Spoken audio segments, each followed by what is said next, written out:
কালকে তো বন্ধুরা ভিডিওটা কেউ স্কিপ করো না, সম্পূর্ণ ভিডিও দেখো, খুবই ভালো লাগবে, আশা করি শেষ অবধি দেখো। দাঁড়াও, ঠিক বলেছো, আমার মতো মানুষের সাথে থাকা যায় না। আমাদের এতদিনের সম্পর্ক, আর একটা সম্পর্ক সারা জীবন ভালো থাকে কি করে জানো?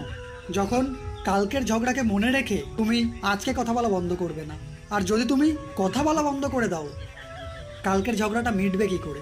সম্পর্ক সুন্দর করতে গেলে, সারা জীবন ধরে রাখতে গেলে সম্পর্কে কথা বলাটা জরুরি। সম্পর্কে মিসআন্ডারস্ট্যান্ডিং হতে পারে, ভুল বোঝাবুঝি হতে পারে, কিন্তু কথা বন্ধ করে দিলে তো একে অপরের ভুলটা ভাঙানো সম্ভব নয়। একে অপরের রাগ ভাঙানোর জন্যে একে অপরের সাথে সবসময় কথা বলা উচিত। আর যদি তুমি কথাই না বলো, তাহলে তো আমাদের মধ্যে দূরত্ব বেড়ে যাবে। সেটা কি ঠিক হবে? আই এম সরি, কালকে তোমার উপর চেঁচানোটা আমার ঠিক হয়নি। এত কষ্ট করে বাইরে থেকে আসো তুমি। তোমার চিল্লানোটা ভুল নয়, কিন্তু চিল্লিয়ে কথা না বলাটা, ঝগড়া ঝামেলা করে কথা না বলাটা, রাগ দেখিয়ে কথা না বলাটা ভুল। ঠিক আছে, সরি।